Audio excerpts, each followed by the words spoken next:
Yeah, and Andrew's originally going to be hosting this tonight, but his tum hurt. No, I'm kidding. His back hurts.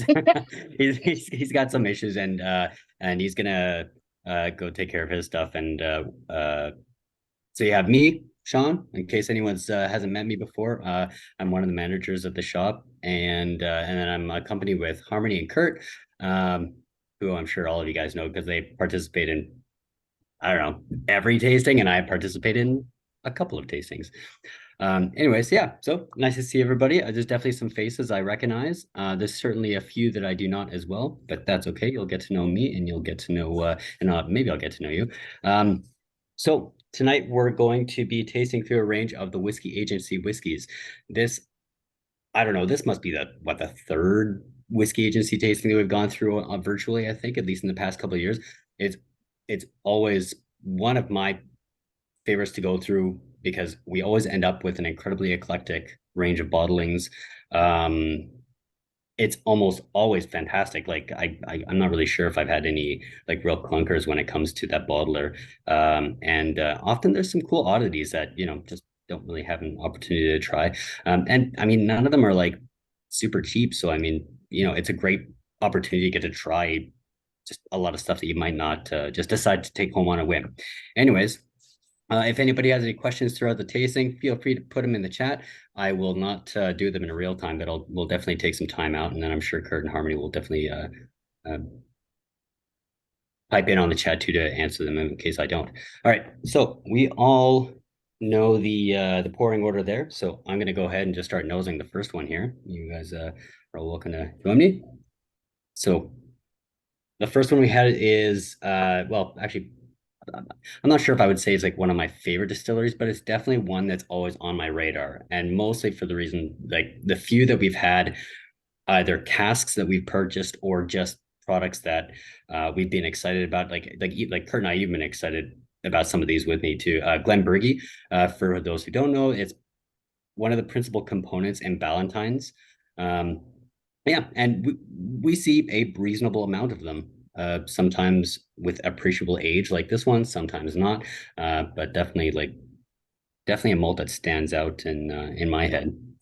Mm. Yeah, and this I think one of the reasons I fell so hard for them was that it seems to be really, really distillate driven.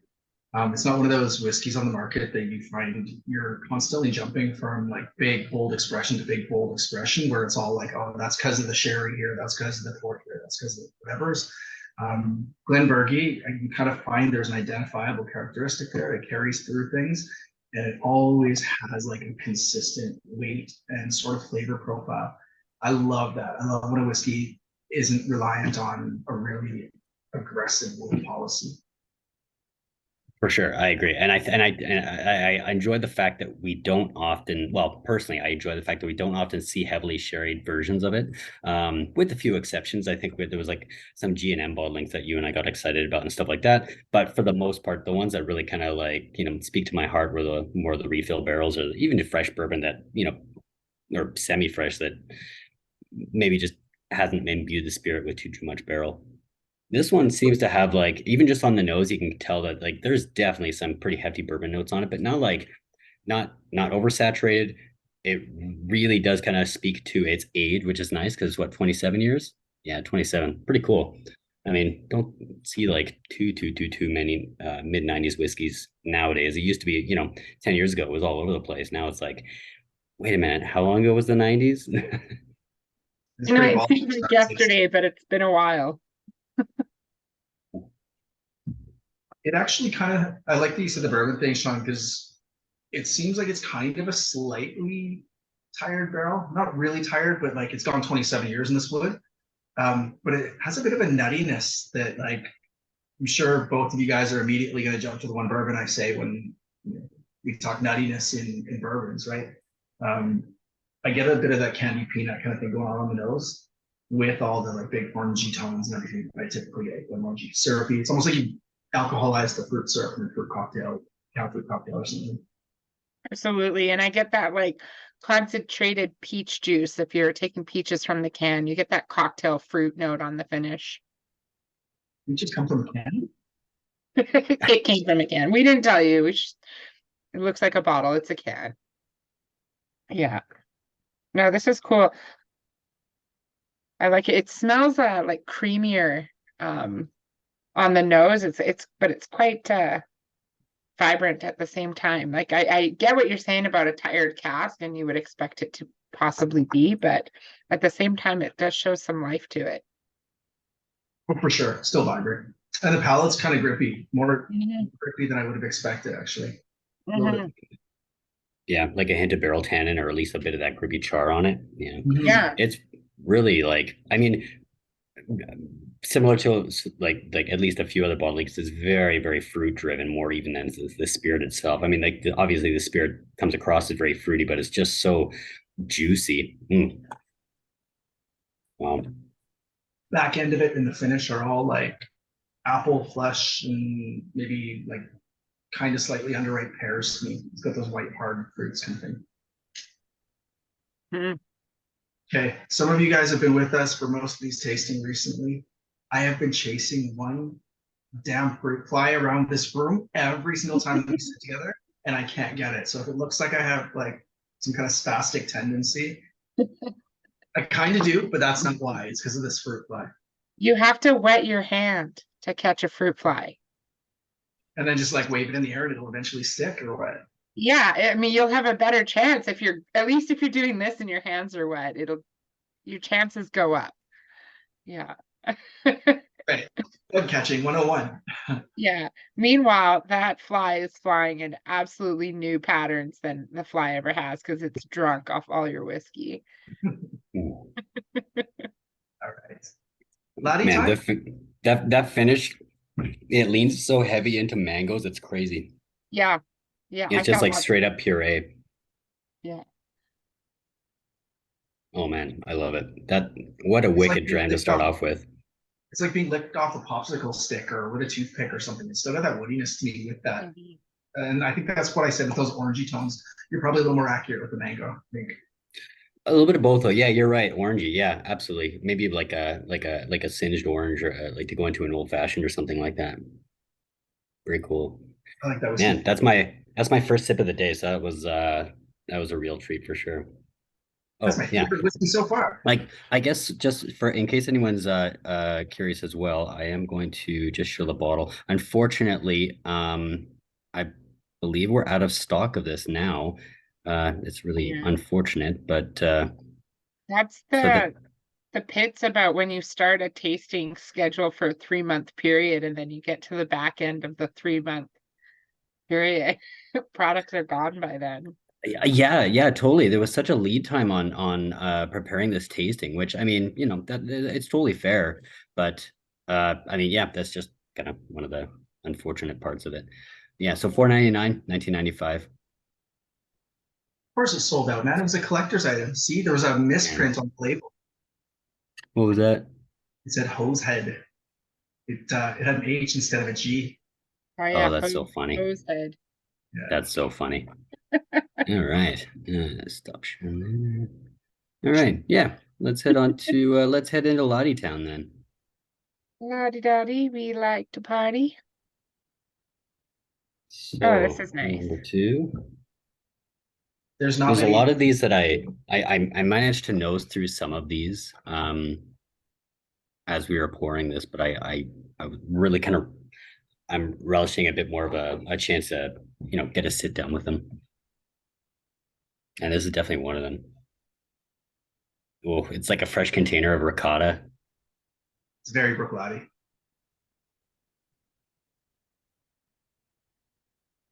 Get like ground up almonds, like if you put them in a little, try to crush them.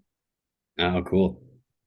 It's kind of neat that like I think the older some of these Bruichladdich get, because we saw those earlier ones they released with age statements were starting to creep up, and some of the single casks we've seen, it's kind of seeming like the new spirit matures really well, like the old spirit did. The old spirit slept really well in dead wood until the Jim and team re-racked it all.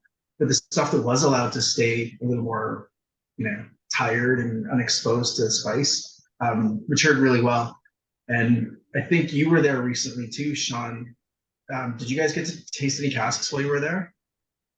Yeah, but I mean, honestly, it was just it was the regular warehouse tasting where it was one expression of each. We were lucky that I think the Octomore was really quite far down in the cask, and we convinced her to open the next one that they had on deck. The regular Lottie spirit that we tasted was the one that I brought in for you that sampled the Troon barley. It was, I'm not sure. Like, I'm not sure if you would consider that like classic in their spirit, but I found it a bit more tropical, a little bit more fruity compared to this being a little bit more, I don't know, I wouldn't call it savory, but definitely a little bit more, like I said, that kind of longer ferment, almost cheesy. Yeah, and that salinity works really well with it too. It's literally like you pulled like a chunk of feta or something out of brine. I really like that. Like that coastal thing that Bruichladdich got going on that doesn't seem to lean so heavily into the salinity like a Holly does or something. It's kind of like a midway point, and I really, really dig that. Yeah, fair. Yeah. Shawn, do you have, I don't want to stop you mid-sip, so do you have a shot of this label? Because the Whisky Agency labels I thought were really unique this year. The older ones were especially cool, and the younger ones seemed a little bit more retro in their themes, which I thought was unique. Yeah, that's true. It seems like they kind of go in just ever so slightly different directions every year. You do. Yeah, that one's kind of fun. Nice little dragon by the sea. Yeah, like the older ones seem to be like a little bit more like mythic and out there, and then the younger ones are leaning, as we'll see with some of the Macduffs, like into like an older time and era. Not quite, dinosaur and knights older, but really cool. Still in stock. We have a couple. I think there's a couple left, yeah, at least.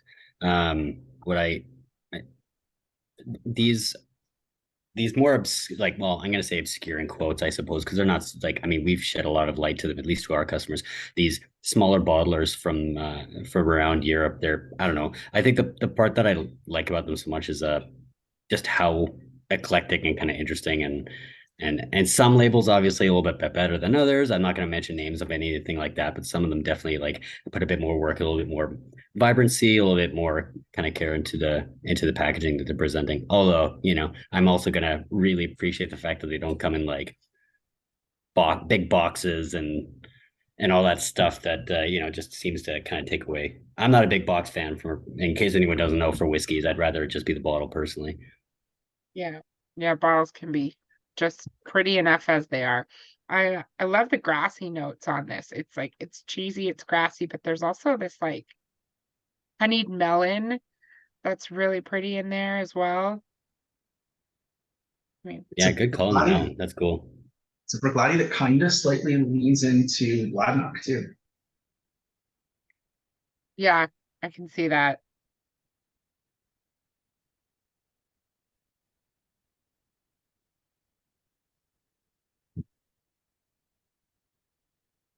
Yeah, I don't often get like, I don't think Bladnock has like that hit of salinity, so there's definitely that kind of more defining factor. But yeah, you're right. It's very they have that similar thread between the two for sure. Dairy all over it.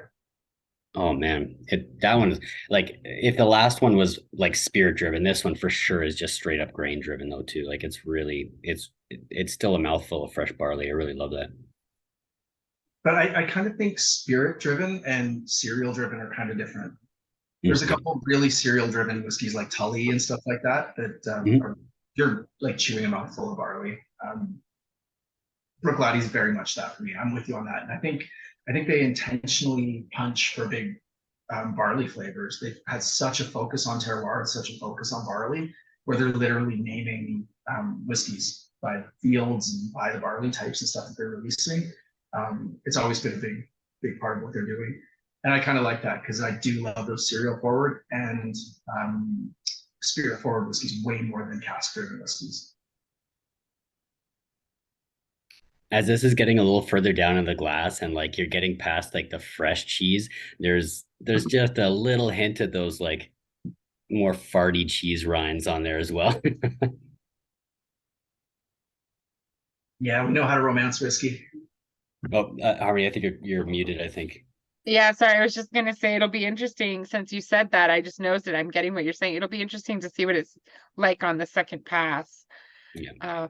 And to Curt, you were saying you like some spirit-driven whiskeys. Our next two are known to be quite grassy with hints of sulfur on the new make. So it'll be interesting to see what you think of these after some maturation, if you're still hoping for that spirit drive. These are big sherry, right? So I think they'll be a little abrasive that way. And yeah, Macduff is one of those heavy spirits. And I'm okay with that kind of sulfur. It's a little more vegetal, a little more earthy. I don't particularly love it, but it's different. It's the same thing. I think Shawn and I have talked about it a fair bit. When you've got veg, like close up some vegetables in a tub or something like that, or cook Brussels sprouts or cabbage or anything. And that's a lot of sulfury tones. And I'm okay with that kind of sulfur, but I was also vegetarian for a long time. Yeah, no, if it's I agree. If it's vegetal, I'm not quite that finicky about it. Like I'm okay with that for sure. And I can embrace it at times. Yeah, it's really like and I'm only I don't get it all the time, but yeah, like I mean when you get sulfur, it's like it's not pleasant. Yeah.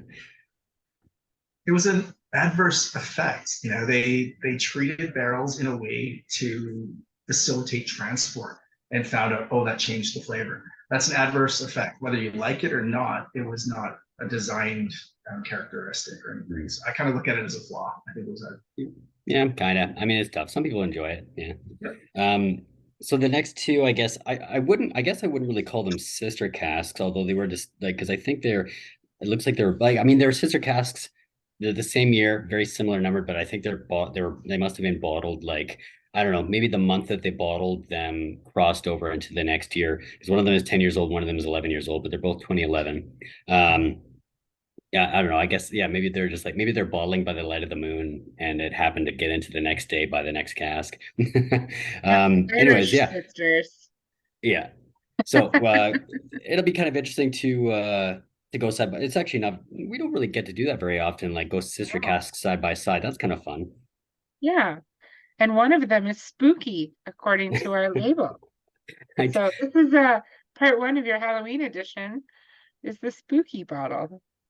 I guess Evan had a bit of fun with that one. I didn't realize until I pulled them out of the box.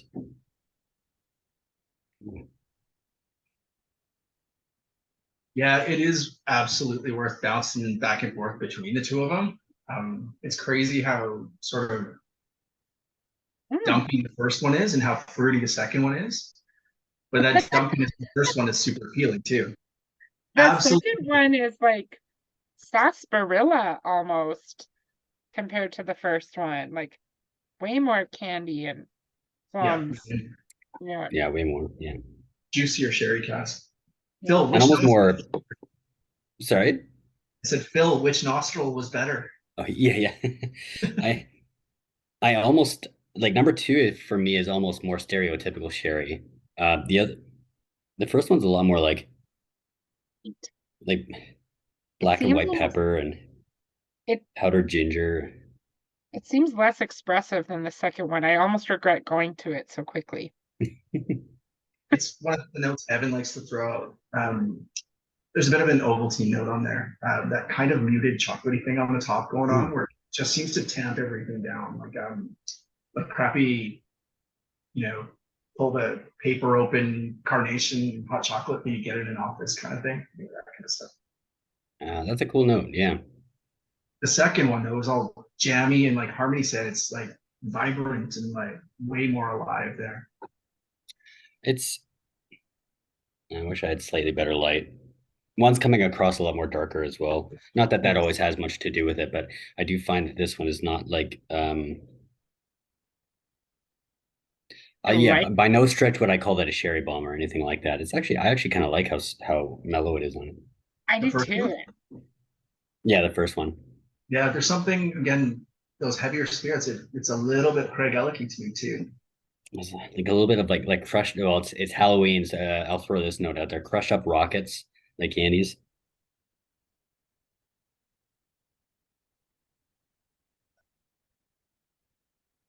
Not quite getting that like chalky minerality on it that would associate me to that candy, but There's some No, drawing more so on the nose. Yeah. Yeah, okay. I just realized I could have totally dressed in costume tonight. I didn't. I was too busy. I was way too busy right up until I got on here. I literally couldn't think of anything to be. And then as I walked to work in the morning, I had this idea for a costume and was like, I have nothing at home to make that. And no one would get it. Too little, too late, I guess. Yeah, I'm dressed as yeah, totally. I'm dressed as a thanks, Jeff. I'm dressed as a KWM employee. I dress like that every day. Interesting. So that first one also has like it's gonna sound less pleasant the more I say it, but like when you start playing with plasticine and you smell your hands afterwards.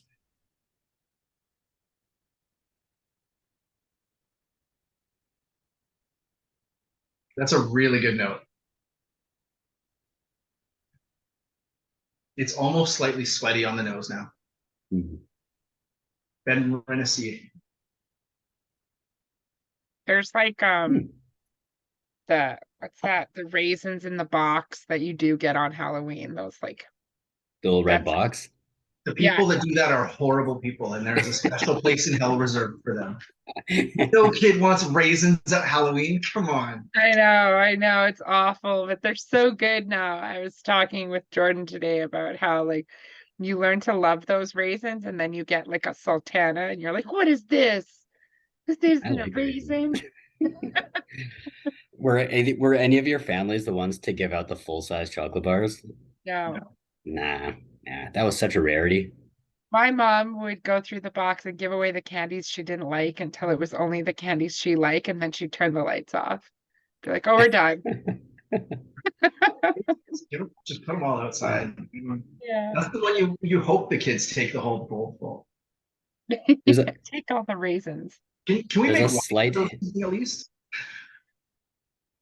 before I move on to the next one, I was gonna say there's also just this tiny little bit of like a popcorn kernel that's just about to turn burnt. On the nose?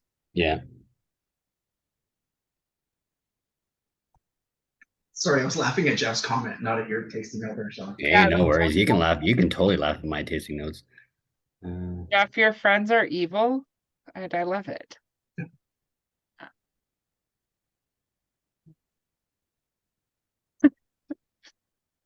I actually really like number three. It's I don't necessarily have all the words for it, Oh, but I'll show the label for that one too. it's quite lovely. I love these labels, these Macduff labels coming at you.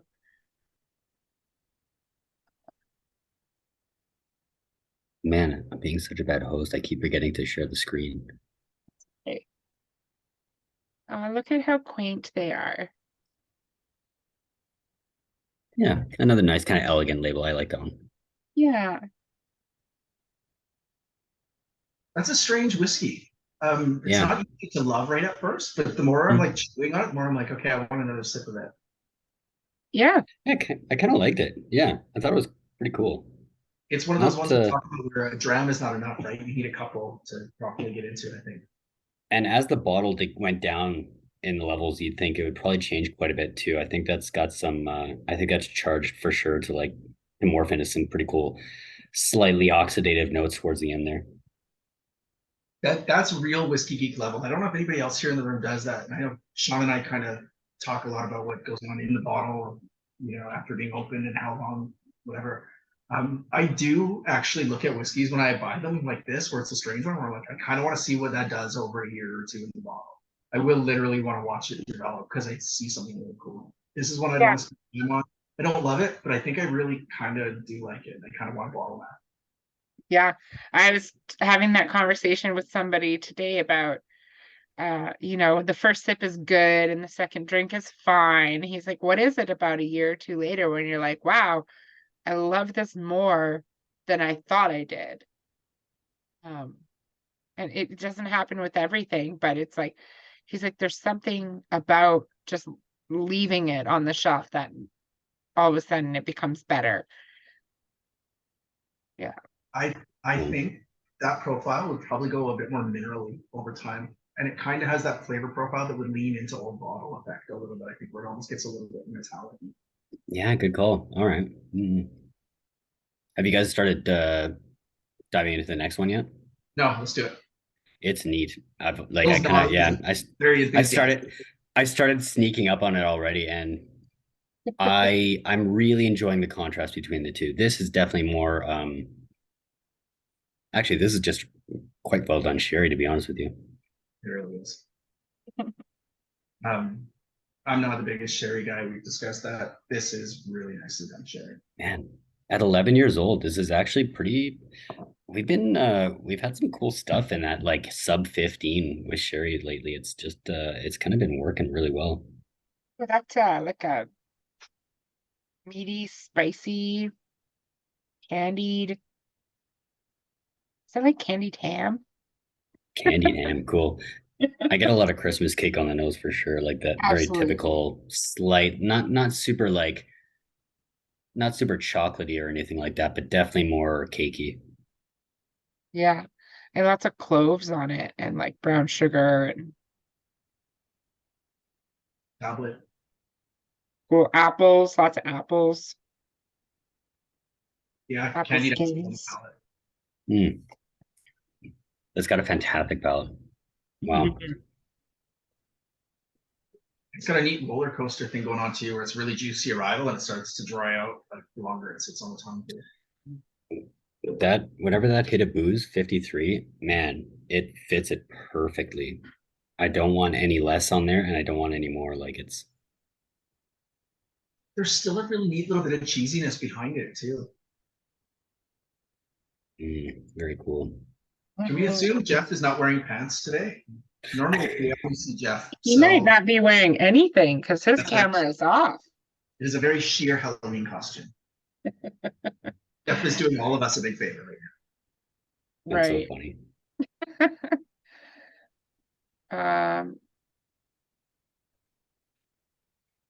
The Emperor's New Robe situation. Full nude, keep the trick-or-treaters away. Just a Sasquatch dressed. Here's the next one here. So I'll show you guys this one here too. Very modern sherry, but it's executed perfectly. They did a really nice job. For my profile, I think I might be leaning to one bit more, but very cool.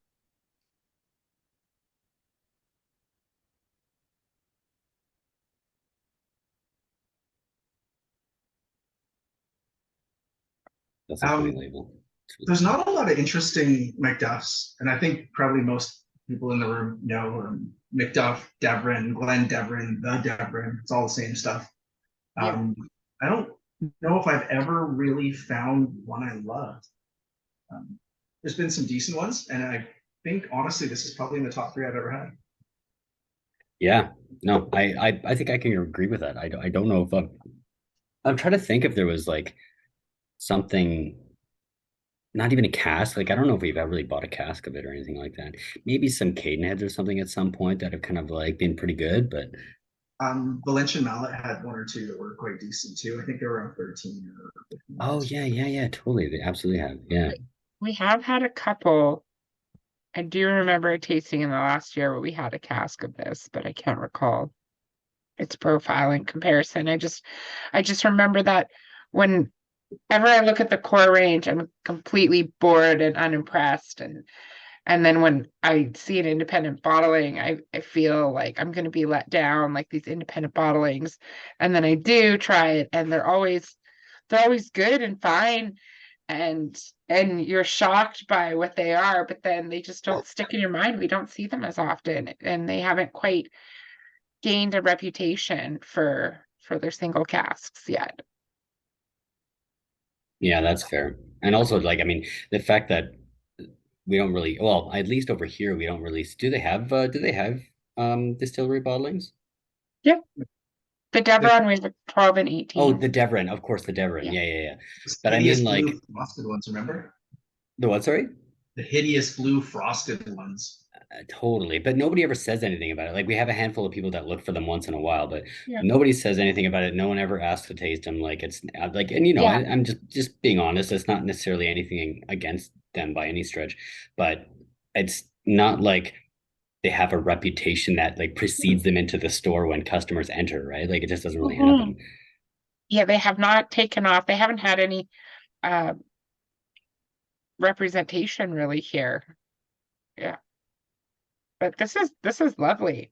Man, if only they bottled their own stuff like this.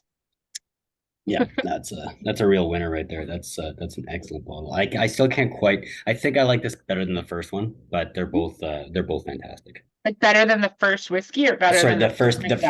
the first Macduff. Yeah.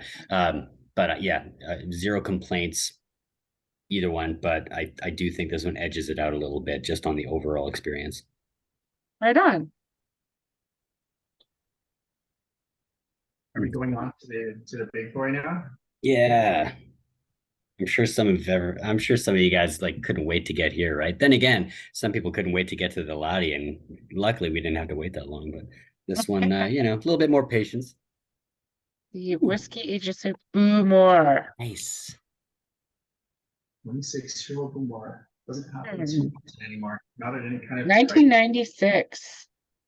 Isn't that the same year that Google was made? 90, you said 96, Google? I don't know, actually. Was it? 96 or 94. I only know that because I saw a stupid Instagram video where this guy's like, I told my kids I was older than Google. And I am. They didn't believe me. So there is a little bit of florality there, but it's not even remotely off-putting. This is fantastic, Bowmore. It's always interesting, like hearing what would have happened in the 80s. Like when you go there, they say it's like, yeah, they ran the stills too hot and whatever. But I mean, like, it's always got that a little bit. So are they running their stills a little hot all the time, or I don't know. For the florality? Yeah, like it's always there. Yeah, so the hot running stills kind of, I think, messed with the overall quality of the spirit. The floral notes, though, was an actual anti-foaming agent they were adding to the washbacks to stop foam over. So yeah, I remember you telling me that. A little cupful of it in, and we actually did get to see what it was that they had been using in the past. And they're not exactly screaming from the rooftops what the story is, but if you get the right person and you're kind of letting them know you're in the know a little bit, it will let you know who was manager of the distillery at that period of time and who may have been responsible for choosing to add soap to the whiskey to see what would happen. It's one of those things that we shall not speak of, I think, but it's easy enough to sort that out yourselves. But no casting shade, because he's one of my favorite people. No, for sure. And honestly, it's like I kind of enjoy that. Maybe in the 80s, maybe it was a little bit too much, but I've always been one to really enjoy that character in a Bowmore, and maybe that could be a little divisive, and that's fine. But I mean, yeah, I enjoy it. I like floral things. I like pretty kind of. I mean, I don't like smelling perfume all the time, but I don't mind tasting it, I suppose. I think that floral note is aging really well with Bowmore. I think when it was younger, it was way worse. But as we're starting to see 30-year-olds or high 20s and stuff, you're kind of like, okay, that does fade a little bit. And it doesn't leave you feeling like you're in a forest of lilacs. Harmony, what do you think of that one? Think of it like floral kind of thing going on behind it. Well, I accidentally picked up number 4 because I wasn't looking, and then I tried it again. I was like, this is strangely similar. So I do get that little bit of floral Parma violet thing going on, but there's a really pretty fresh vibrancy behind it.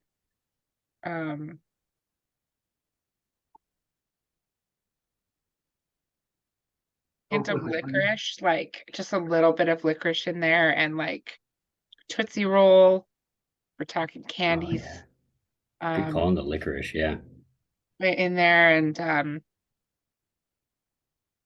don't know. There's also like a bit of like herbal. I want to say like a sautéed mushroom almost in there for me. Ooh. I don't know if I'm reaching for something, but That's where it kind of lies. It's quite nice. Great label. Weird fish. Like, sure.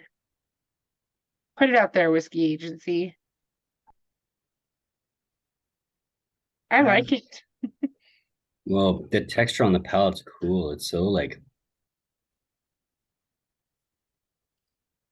I don't know, it's like pretty oily. Like it's Mhm. It's very light palate. Almost just it's like you said, it's like oily, like floats across the tongue almost. And yeah, it is really coating on my palate. It's yeah. Grapefruit and mandarin orange on the back end of the palate to me. A little bit of tropical tones there too, a little bit ashy. it certainly starts like borderline on tropical for sure, which I mean, love it. But yeah, ashy, but not overly. Like, I mean, because it's what, 26? Like, man, that smoke is really, it's super elegant. Like, I don't even know if I would consider that smoke at all. Like, it's just so That's because we're nose blind to it, Shawn. nowadays, I guess, right? Yeah. Yeah. Well, like smoke maybe, but it's very wispy. Um, and it tastes like it's more like in the barrel than in the spirit, in a way. Interesting. Yeah. I get a bit of Very Coke cool. with lime. I actually get a little bit of like almost like a whiff of overripe banana that goes by it for a second there. Yeah, you said Coke? Like, Yeah. it's like flat Coke, though. Like, Yeah. yeah, like straight up flat, like almost like more syrupy Coke. If you've worked in a restaurant, you know what it's like. The bibs of pop, like the syrup that you would change out for the machines and stuff like that, where it's really intense kind of thing. Yeah, that's exactly what it was. That's cool. Oh man, so fun. I Oh wait, it's like going like jube candy, like on the finish, like Jolly Ranchers. It's becoming more and more tropical as it sits mm, here. nice. Man, so it's been pretty much exactly a year since I was over there. Well, no, a year and a month since I was like over there. And I think like on Isla, Bowmore was probably the one. I'm not gonna say it's not a heartbreak, but it was definitely like it was the morning before we left. It was like, all right, we got a couple hours. You go through, and like of course our host was amazing. She was incredible, but it was like they were closed that day, I think, or at least they were closed in the morning or not opening till later. So there wasn't too like we got to see and kind of feel everything, but I kind of wish we got to spend just a tiny bit more time there tasting. Yeah. Sorry? Who's your host? Was it Margaret? Yeah, it was Margaret. Yeah. She's awesome. She's wicked. Yeah. She was so she was you could tell how much she loved being there with just how she spoke of it all. Like it wasn't even like a it was yeah. And other parts of, resentment to other parts of the industry, but I mean, that's I'm sure she's not alone in those feelings. Right. No, this is lovely. You definitely don't drink whiskey like this every day. No, this is very special. It's very cool. It's I think Bowmore in their 20s at all. I mean, Hate to say it, but I I really wish Bowmore would release more whiskey like this. It's a shame we have to see it. seriously. They are releasing some fantastic whiskey lately. Some of the high age statement stuff and everything, but the prices are just absolutely nonsense. But something like this, man, like it's a high price. We get it. I think it's like 1,500 or something for this, isn't it? Something like that. It was 1650. Yeah.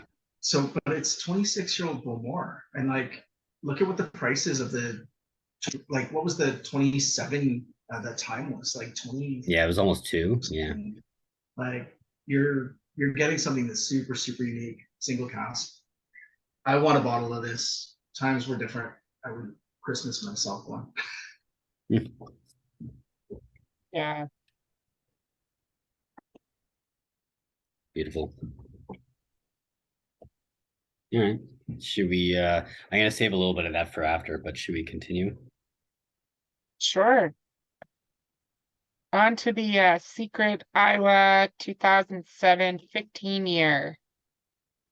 So I might need a little bit, we might want a little bit of audience help with this because we were trying to figure, well, we haven't tasted it yet. Like we nosed it briefly, but we couldn't we didn't really know what it was. We didn't research what it was, unfortunately. Or maybe fortunate because sometimes it's fun to do things blindly, but more, whatever. So maybe you guys have some ideas of what this could be. So and the fun part is like obviously, well, it's obviously there's a few things that it probably won't be, but also knowing that the agency can sometimes surprise you with what casks they get specifically, right? So you never know. Yeah, Jeff. Yeah, like I agree, Jeff. I don't think it's Kilhoman either. In fact, now that I think about it, with the exception of like three SMWS casks, I don't know if I've ever seen Kilhoman outside of that. Is it just me, or is this like really soupy? It's like Campbell's soup, like with the little alphabet letters in it. Gross. I hate that soup. Like go back to the Bowmore and then come back to this one. No. No, you do it. Don't get away from my whiskey. I get a bit of celery salt on it. I get a bit of that like. Yeah. I know. Okay, so I understand what you're talking about with a bit of an herbaceous, savory, like kind of spice tone to it. Mm.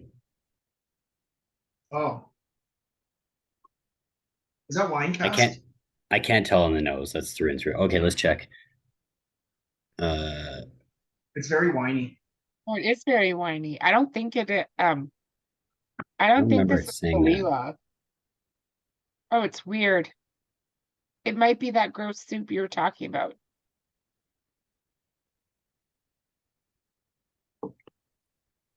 This is an oft cast from any distillery. It's Sherried Adam Isla. buried. Whew, So this interesting. is a prime example of why we talk about how casks are being treated nowadays, I think, compared to how they would have been in the past. It's almost inexcusable that a whiskey that was made like only 15 years ago would have been put into a barrel that seems to have gone really, really funky probably before it was filled. Because to me, there's some real off notes on this. The nose doesn't really give it to you aside from that soupiness, but the palate is very, very weird. It's interesting. It's not, I wouldn't say I hate it. No, I'm not smell. sure if it's my favorite. It's definitely like, I think you're getting way more vegetal notes than I am. I think like there's still some really nice redeeming sherry notes on there that it mixes with the ashiness quite nice on the smoke. Hmm. Yeah, but I couldn't really guess. Yeah, if I were to just take a random guess, I guess Kalila, I guess, right? Like I don't know. Or yeah, I don't know. You know, I do get that Campbell's soup note on here. Ah, interesting. I'm blind to it. That's cool. I maybe I'm glad, It's like honestly. a tomato You guys soup. take it. I'm gonna I'll just enjoy it for what it is. It has anybody here been to Lefroy before?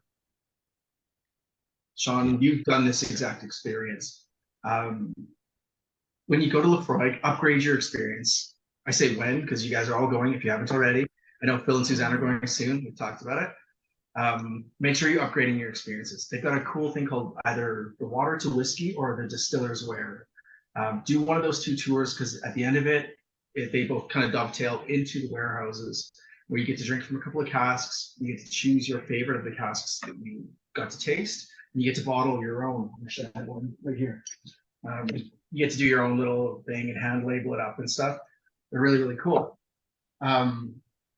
Those casks, they sit there and they like work their way all the way through them, and then they pull the next casks when those are exhausted. And those tours are just constantly going. So everybody that comes gets something kind of different, right? I've been there a few times where some of those casks are at their like bottom couple of liters, and they have sort of it's almost over oaked at that point. It's almost just been sitting there getting really, really soupy in the bottom of the barrel, where you're like, okay, if that was disgorged all at the same time, you wouldn't have had that bit. It was got super, super intense over time.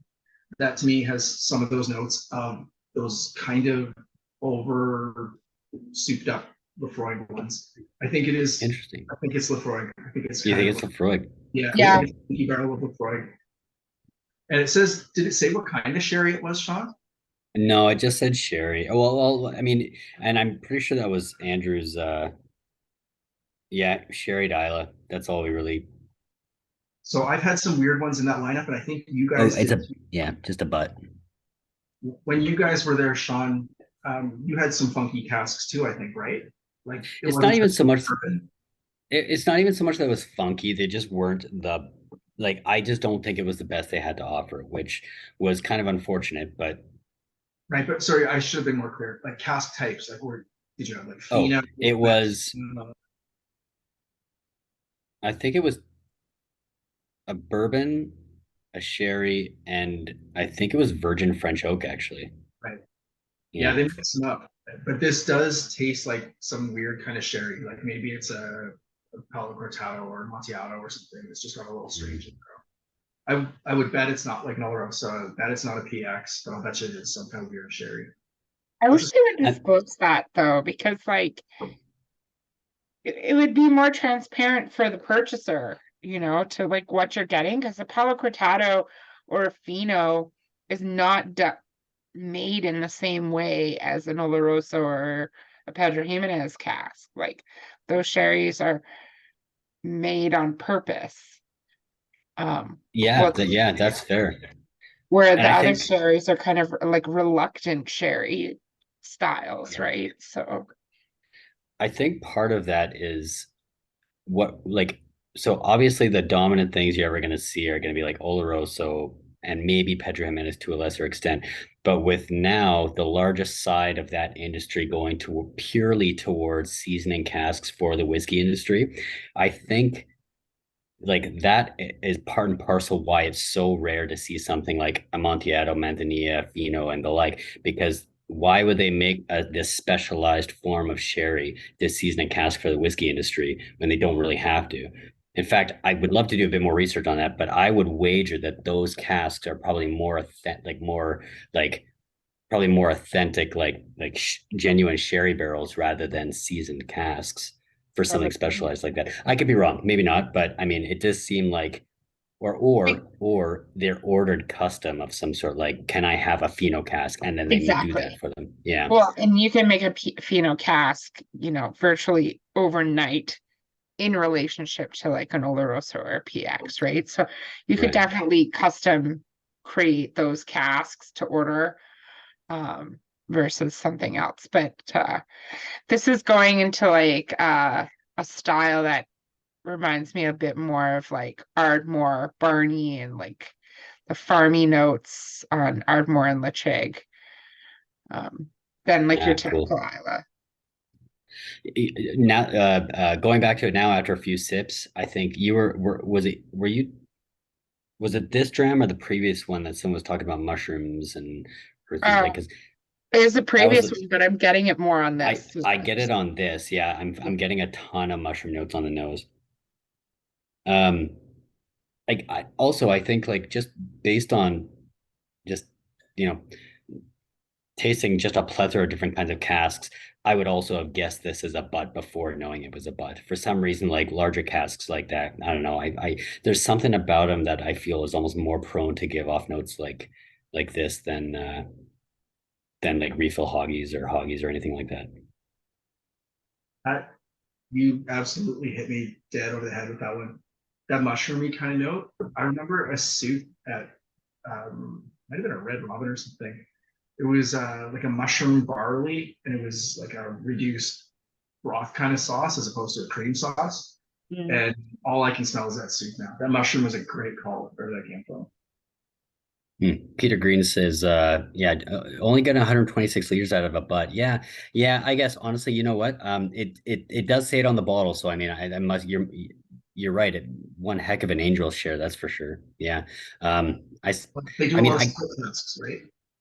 sorry. Once more. They do a lot of splits. This is all like Right. Yeah. because this is all Igor stuff. You've got Whisky Agency and Archives and Malt Barn and all of this kind of stuff. Heads and tails. They do partial casks for different markets. So Totally. Yeah, I would forgot bet about this that. is partial. Yeah, I forgot all about that. I think there was also that we had a Tennessee not too long ago that was split between Fassel and Whisky Agency as well. Yeah, it was yeah, neat. I forgot all about that. Yeah, good And call. the last Ben, like we had the Ben Nevis. We just did two Ben Nevis. One was an Equinox and Solstice, and one was the NAS Uh 07. yeah, yeah, yeah. Yeah. And those Yeah, were good call. fantastic. Yeah. Okay, folks, I'm horribly sorry we couldn't find a seventh whiskey, so we did six whiskeys and a Ledaig. Hey now. Oh, You know, like I like one day I will. I mean, like, don't get me wrong. It's not a distillery I love, neither Tobermory or Ledaig. I try so hard. right. There's so many acquired tastes to acquire in this world. I try oysters every single time I'm able to, and I still can't get into it. I I I do the same thing with Ledaig.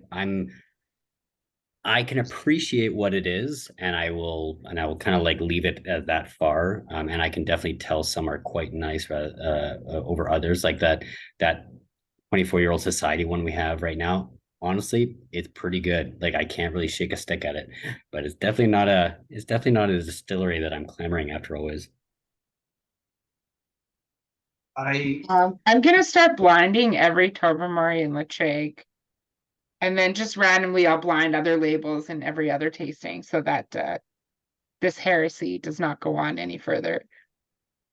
I okay, mean, so let's be a little more heretical. I love the nose of that. I yeah. think like Seven Up and Key Lime, and like it's bright, it's vibrant. It doesn't Yeah. smell like some kind of burnt out bit of electrical gear that's been spilled into something, and like I don't know. So not loving like the distillery in general has not really motivated me to go out and like really learn too much about like their peating levels or anything like that. Like I would imagine because this one's not like super old, so like 13 years old. I mean, it's I maybe there was a couple of years where they were maybe peating to a lesser degree. Like our berries is also kind of like in the middle of the two typical styles, right? Like where it almost seems like Chegg, but not as intense as some of them. Mhm. What year is this? A Oh, 13 year? Okay. well, there's a bit of like new shoe smell in there.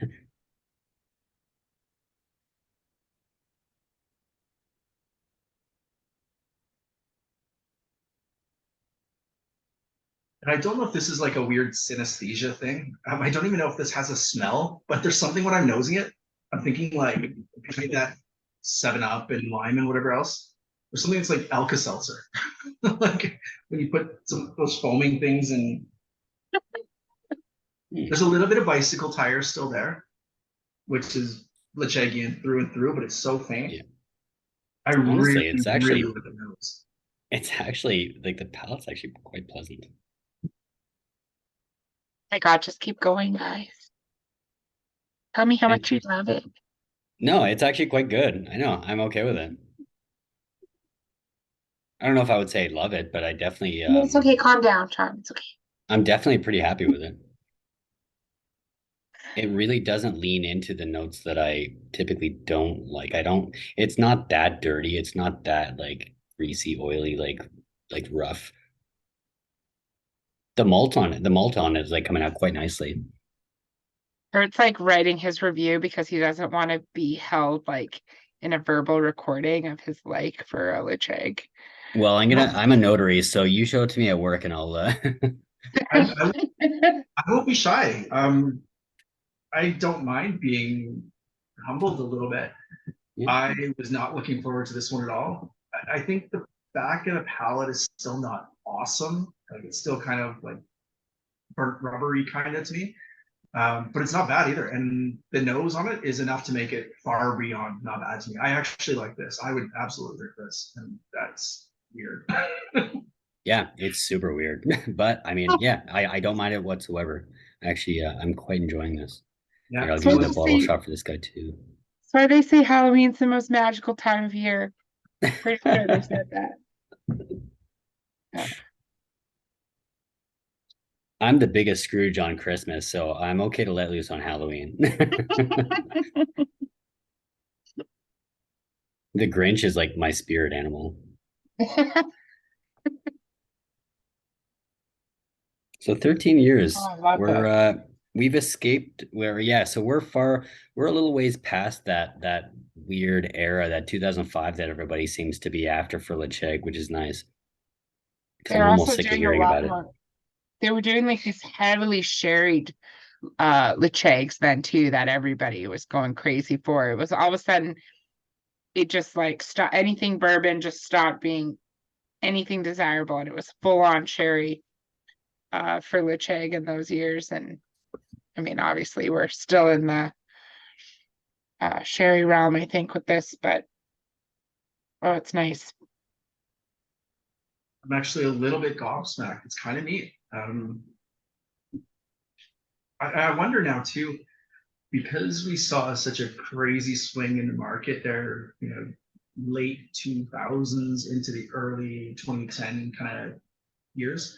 Um, Distilleries started to like do their expansions. We started to see way more like talk about wood policies and things like that. I wonder if the new school of Ledaig is going to be better than some of the, what I'm talking about from previous years that I haven't liked so much. It could be because these are young, right? This is only what, a 14-year-old, probably 13. Sorry, I see it on the screen now. It's very possible that some of the young Lechaigs that'll be coming down the pipelines will be of a style that's maybe had a little bit more attention to detail, a little more care given to it. Because I think Tobermory spirit is typically not awesome, but we also haven't tried really young Tobermory. Like, what's 10-year-old Tobermory like nowadays? I don't Yeah. know. No, I Yeah, could see it's a them. bottle I don't revisit. Sorry, go ahead. No, I was just gonna say that I could see them trying to do things a little differently with the Ledaig to try to grow that market. There's they have to do something, like you said. It's a very unique style. They do need to stay in their lane and continue to make something for the Ledaig fan, the Ledaig team. But yeah, That's the young zoology, isn't there's a few of us, we like it. But actually that just makes me think of that tasting that we were on the other day, Curt, with Evan, and we were talking about how there's this like renaissance of the 5 to 10-year-old whiskey, how it's been overlooked for so long. We need that 12 and up age statement. And like, look how wonderful some of these 5 and 7 and 8-year-olds have been. Um, I know we're not that young in the respect to this whiskey, but um, maybe that's what it needs to be. Yeah. Um, I don't have anything more to say. I'm shocked. I Yeah, actually like this one. I think obviously I think Kurt and I might even be in the minority because like they've decided like because I think historically Ledaig was like a quarter to a third of their output, and I think they've drastically increased it over the last several years because of the demand for Ledaig. So I mean, I guess I mean, get ready, we can see more. I hope so. I'm all right with that. I mean, if we're gonna see of this stuff of this caliber, I am okay with that. Honestly, I am. I think very similar to Ledaig. Like I've said the story to you guys, but just anecdotally, or like I mean, I feel very similar to Ardmore for the most part. I think Kurt kind of shares my opinion on that with a handful of exceptions. But honestly, like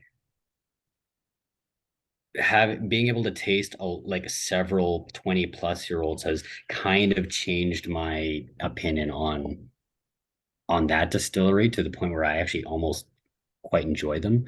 But I don't know. And I guess maybe I just gotta find the right one for Ledaig, and maybe it's bourbon barrel 13-year-old or something. Or maybe it's Maybe. a Ledaig label we glue onto a better whiskey. Stop now. We'll make you play something with that guitar you're holding. Mm. That was cool. Unfortunately, that one's sold out, so y'all can't have any of that. But Ah, which goes to speak that maybe people do like Ledaig. Hmm? Hmm? man, Jeff, you and You and Curt are like just savage. You're the Grinches of Ledaig. Yeah, friends off with you two. Let's go back to number one where people are kind and Yeah. So we got some. If anyone has any in their left in their glass, we can do a quick run through and kind of see how these have changed. Banana So Runt. Glenburgie. Whoa. Glenburgie is like a freshly opened fruit roll up. I get banana runts and what's the dessert where they bake the top of it? Torch. Creme brulee. Creme brulee, yeah. I get a bit of creme brulee on the nose of that. Thank you. Man, that should very cool. Those acidic fruit candies are pretty cool. I get like nerds. Yeah, like a box of nerds. Totally.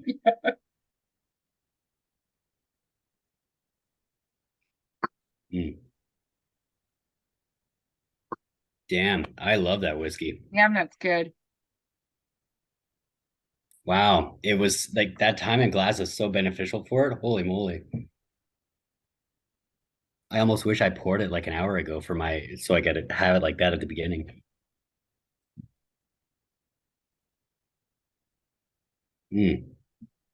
Beautiful. All right, second, the Lottie. How's the old cheese factory? It's kind of like scooping up a bit of like, that really awesome rich butter we get next door. It's kind of like it's chewy Werther's and dipping it in butter. It's totally buttery and caramel. I did not expect. Still nice and like still more ricotta, but a little bit more like almost like you're like caramelizing it.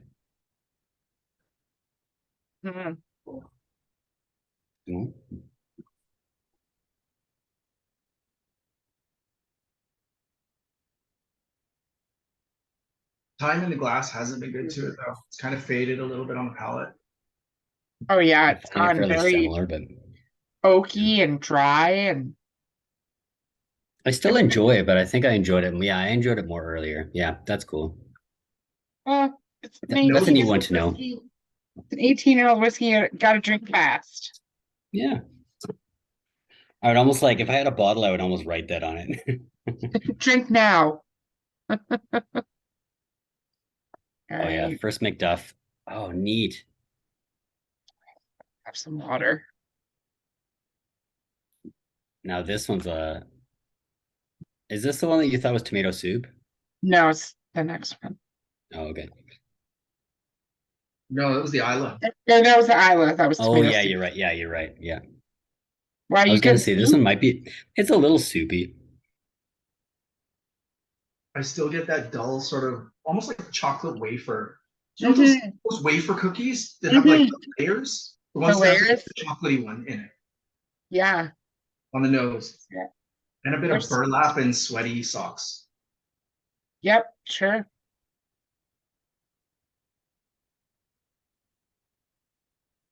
Now it's kind of turned into no, it's not the wafer chocolate. I know it's that chocolate that's like in the layers and it's like flaky, but it doesn't have the waffle in it, and I don't like it.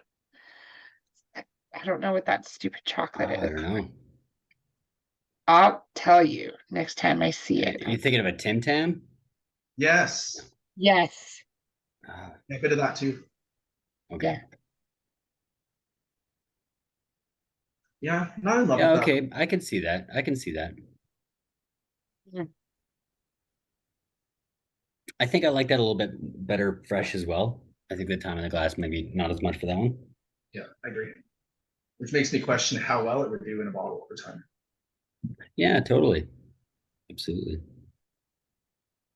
Jeff says Girl Guide cookies. Girl Guide cookies, specifically Thin Mints, right? No, I don't know. No. The second Macduff, was it the one, Harmony, you said like sarsaparilla or something? Yeah. Yeah, I get that. Still got that kind of punchy, spicy kind of. Bill, I think it was number 3 that I said. No, it might have been the Islay, actually. I can't remember now. Oh, it's the flake Cadbury chocolate that the first one Oh, I reminded know me of. exactly what you're talking about. Flake bars. Yeah, yeah, yeah, yeah. Yeah, yeah. That's what it was for me. Mm. Interesting. No sweat, Phil. I don't even like spelling my own name. There was a great stand-up about all the Shawns. The Shawns I know. When I was a teenager, everyone thought I looked like a Ryan, and it was on separate occasions, many times over. And people would just be like, well, you just look like a Ryan. Sorry, I don't know Pretty your much. name. Yeah. Yeah. It might have been that name tag you wore that said, "My name is not," in really, really tiny letters, and then Ryan underneath in big letters. It's not my fault I had to get all my clothes at the thrift store. For a while, they thought my name was Shell. All right, second Macduff. Holds up really well, I think, like on the nose at least. Yeah. It's mellowed nicely. Yeah, it holds up just like you would expect like a sturdy sherry barrel to hold up. Glengoyne-ish, not quite as chocolatey as Glengoyne. Yeah. Maybe Oh. like previous bottlings, like before they did all their whole package remake. Mixed 2/3 Glengoyne, 1/3 Tamdu. It's kind of like that to me. But a little more fruitiness than most Glengoynes would have. Hmm. Yeah, that's solid. Hold up Definitely nicely. Yeah. Absolutely. Very good. Very good. That actually reminds me. So that kind of reminds me of that the G&M Tea we had, that Canada cask. It was very, very similar to that. More? Ooh. Oh, I was it's excited like, to come back to it. do you remember those Certs candies that had like the little green centers to them? With Retsin. Yeah, kind of smells like that on the nose to me. It's got that little bit of a mintiness there, which actually comes with a lot of those sort of floral Gomors I find. I actually thought it was some of the cognac cask ones we'd seen for a while, but I'm starting to see it in ones that probably weren't part of that parcel of cognac stuff too. Oh, that's fair. Yeah. I wanted to like that cognac parcel more than I did. I think, like, I guess we only had a couple out of it, but I actually really like the Pete's Beast though. I think I bought one. I think you did, yeah.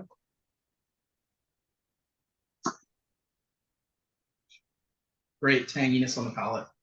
All those sort of sour fruits at the back end. Grapefruity still. Pink grapefruit. Oh, it's a fragile one. You can tell on the front of the palate it's starting just a little bit to kind Yeah, of you wouldn't. crumble. Starting to crackle a little bit, hey? Just a little bit. Yeah. Ooh, There's like a touch just of a beaut farminess though. to it now. Farmy. Yeah, just a little. It's getting there. Yeah, that's a fair call. It's still beautiful though. Just Oh, it, I it love it. sucks though, like for me when I'm thinking about this and the age and the price and that I would not want to let this sit for an hour. And This for a lot of whiskeys, like I want to be able to just drink it over a long period of time. It's likely not going to happen. I know how much I like whiskey, but it would be nice if I did set it down and forget it. I go and pick it up and it's not falling apart. Not that yeah, we're there yet, but right, right. I it worries mean, me so if you're much gonna longer. let it if you're gonna let it sit there, I mean, and if you end up having it, fall apart, you're only gonna do that once, right? Like, I mean, you're gonna Yeah, remember that. yeah, yeah. You're gonna mark that bottle. Oh, this is the time 9-minute pass. max. I part of my, not even a whiskey regret, but part of the thing that I look back on is that I was still a student at the time that Beaumont and Lefroy said they were no longer selling casks, and everything just started going. Yeah, Because yeah, so I couldn't really afford much at that time. So now having to go back now is kind of painful, you get that. but it's worth it though. I mean, I I've always said, like, I mean, like some of that older Isla stuff. I mean, there's only so much out there, and if you want those flavors, there's no other way to get it. Got the secret Islay. We're still A kidney and half my liver. Jeff, are you kidding? Nobody wants my liver. Not now. Do you know where we work? Yeah, on these virtuals, you only see what we drink on these virtuals.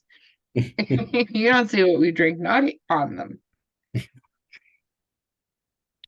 not only okay to taste things, it's actually not okay to not taste things where we work. So there's definitely a well worked out set of livers in our store.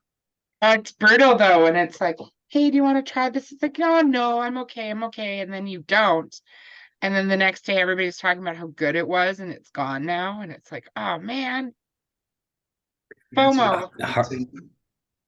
Harmony, you're totally right on that farmy note. It really is like quite heavy on it.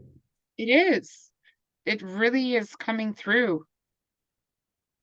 I want to drink a lot of that. I know, which is like I said, I'm like, it would be nice if it could sit an hour, but I know myself it would never make it. All right, over to the Isla's the butt of Islay.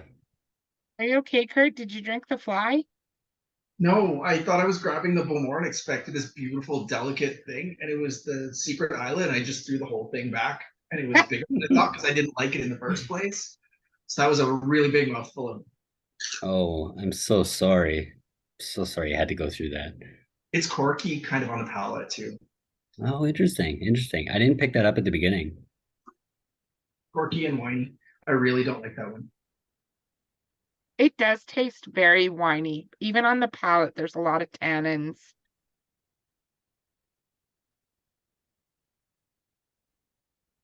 Oh, here you go. You can record this. Oh, it is recording. I think I need some Ledaig to wash away that crappy Islay whiskey. Yes, Suzanne. Jeff, you can clip that one, Jeff, if you want. Put it on your Instagram. Make it your ringtone.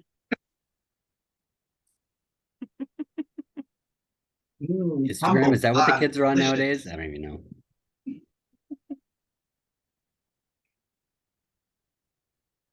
Yeah, I'm glad my glass is empty on that one now. I'm sad it went in my belly, but I'm glad I don't have to drink any more of it. Yeah, it was. I'm glad I had it. I'm glad I tried it. It was. I think I liked it a bit more than you guys, but yeah, not the best of the evening.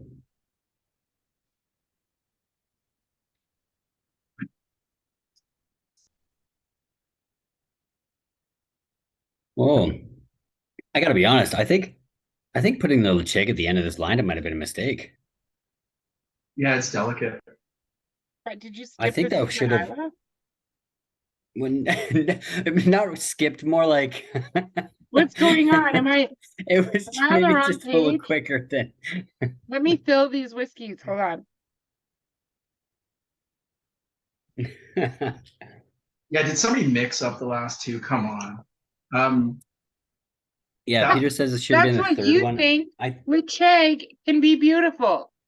Haters. Third or fifth, somewhere. Yeah, something like that. I don't know. It's still a little oily. But yeah, you might be right, actually. Yeah, and maybe it could have gone third. No, I love it. It makes you appreciate things a little differently. I get a little bit of agave and a little bit of ketchup on the palate too, at the back. It's for sure the Ledaig. It's got that kind of dirtiness on the palate. I actually really like the palate too. I'm really shocked. The nose is way better than the palate, but the palate is still good too. Honestly, after having it sit there, it's got some cool singed pineapple notes on it, like a banana milkshake, like pineapple banana. Yeah, underneath this, like the Ledaig note, like that malt is actually like quite nice. There's some nice fruits on there. Did you guys just skip Secret Islay? Am I missing something here? Yeah, we skipped it. Yeah. Oh, thank God. Because cake. No, we didn't skip. We didn't skip it. Forget it. I'm all for the Islay. I'm not upset. I just want to be on the same page as you. And now that you've said that, do you remember those packets of banana milkshake that you would get and you just add it to the blender with ice and banana and some milk? And make Is it called banana frost? Yeah. Totally, they is were called great. banana frost. It's Yeah, in there. yeah, And a that's hint of great. bubble gum. There's a bubble gum note here. Oh, cool.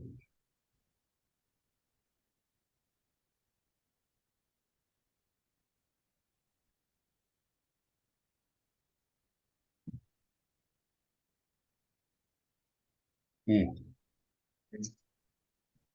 I quite enjoyed that Ledaig. That was shocking, surprising, and wonderful.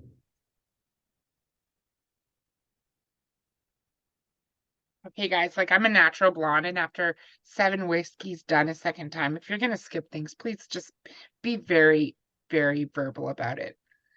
Sorry, I was it not wasn't on getting purpose. banana on this secret Islay. It's just not No, there. yeah. That's what really clued me in. I'm like, oh, we're still talking about Ledaig and there's no banana. All right. So this Ledaig just didn't happen. Is that it? We're just like, forget it. No, no, that was what we just went through. I know it was so quick though. It's like, oh, it's soupy and wine cask. Goodbye. Ledaig. You guys just went to it so fast and you loved it, and it was a shock. Well, we kind of went through the when Curt like accidentally slammed the Isla, we started talking We about just moved on for it. Curt's sake. No, we chatted about it. No, I'm just kidding. This Well, is good. all right. Yeah, that was excellent. That was a really fun lineup. That was really excellent. Yeah. I think he's I probably gone without all of them and just did like 7 pours of Ledaig. I think Jeff would have really liked that. oh man, we're gonna like if we do one of those, we're gonna like force it into where he when he gets Like his stuff. strap him to his chair and have to go to his house with like Top 6 whiskeys. Yeah. Since now we vote on the top 6. Okay, no. But we will vote. We will take a poll. Okay, that's it for the tasting portion. I appreciate everyone bearing through our incessant comments. Mm. I'm going to post the poll for everybody, and you get to pick your. So first and second. First question is first favorite, and then second favorite for the second, obviously. Well, hopefully This it's is